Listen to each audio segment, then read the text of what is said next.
Hello friends, welcome to my channel Shilpa's daily life. তো সকালবেলা উঠে বাড়ির সমস্ত কাজকর্ম সারা হয়ে গেছে আর এখন ফ্রেশ হয়ে নিয়ে এখন করে নিচ্ছি চুলটা আঁচড়ে নিচ্ছি।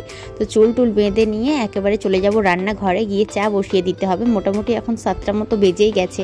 তারপরে আবার কলে জল চলে আসবে, জলটা ভরে নিতে হবে। আর আমি যেহেতু কিছুদিন ধরে একটু দেরি করে ঘুম থেকে উঠছি, তো তাই জন্য সকালবেলার কাজটা খুব তাড়াহুড়ো করে সারতে হয়, তা নাহলে একদিকে চা বসাবো আর অন্যদিকে দেখবো জল চলে এসেছে।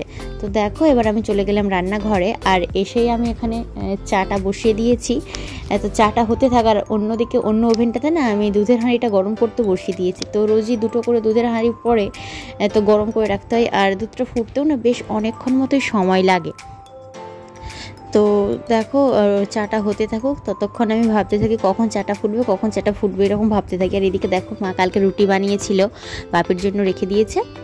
আর এই দিকে দেখো এটাতে হচ্ছে দুধটা ফুটে যে ক্ষীর মতো হয়ে যায় না, সেই ক্ষীরটাকেই বাটিতে করে রেখে দিয়েছে। আর এইদিকে দুটো বাটির মধ্যে দই বসিয়েছে আর কি, টক দই। যেহেতু বাপি টক দই খায়, আগে বাজার থেকে কিনে এনেই খাওয়া হতো, আর এখন যেহেতু বাড়িতেই পাতা হচ্ছে তো বাড়িরটাই খায়।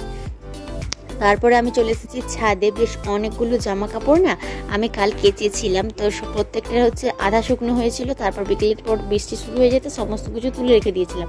তাই ভাবলাম সকাল ওয়েদারটা খুব একটা ভালো নয়, যদিও পরে রোদ বেরিয়ে গিয়েছিল, তাই জন্য সকালবেলা একটু হাওয়ার মধ্যেই আমি মেলে দিলাম অনেকগুলো জামা কাপড়। তা না হলে হচ্ছে আর বড়ের জামা কাপড়গুলো তো প্রায় 1 সপ্তাহ হয়ে গেল। 1 সপ্তাহ পরে আমি কাচাকুচি করছি, যেহেতু ভাগ্যিস এই সপ্তাহে দেওর বাড়ি এসেছে, ও বাড়ি আসেনি, তা না হলে কাঁচা থাকতো না, পরের দিন ও কি নিয়ে যেত, অসুবিধা পড়ে যেতাম। আর এইদিকে দেখো আমার যে ছোট ফুল গাছটা লাগিয়েছিলাম সেটাতে বেশ কয়েকটা ফুল হয়েছে।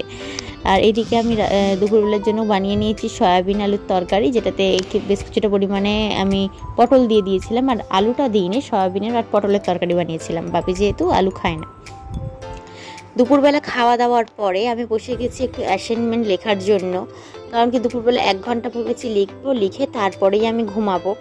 এই কাজগুলো রেডি করে রাখতে হবে, সেই জন্য সন্ধ্যাবেলা এখানে 3 জনের জন্য বানিয়ে নিয়েছি চা। মায়ের হচ্ছে বড় কাপের চা, তারপরে ছোট কাপের চাগুলো হচ্ছে আমার একটা, বাপির একটা।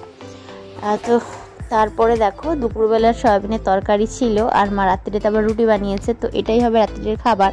আর আমার ঘরের আলনাটা খুব অগোছালো হয়েছিল, তাই ভাবলাম চলো আলনাটাই আজকে গুছিয়ে ফেলি। তো সেটাই গুছাতে বসেছি। আর জামা কাপড়গুলো তো শুকনো হয়ে গেছে, সেগুলোও তুলে রাখবো, আর যেগুলো আয়রন করার আছে সেগুলো কালকে আয়রন করবো। তো চলো এগুলো আমি গুছিয়ে রাখি। আর আজকের মতো ভিডিওটা আমি এখানেই শেষ করলাম। কেমন লাগলো অবশ্যই কমেন্ট করে জানিও। যদি ভালো লেগে থাকে লাইক করো, কমেন্ট করো, আর চ্যানেলটিকে সাবস্ক্রাইব করে আমার পাশে থেকো।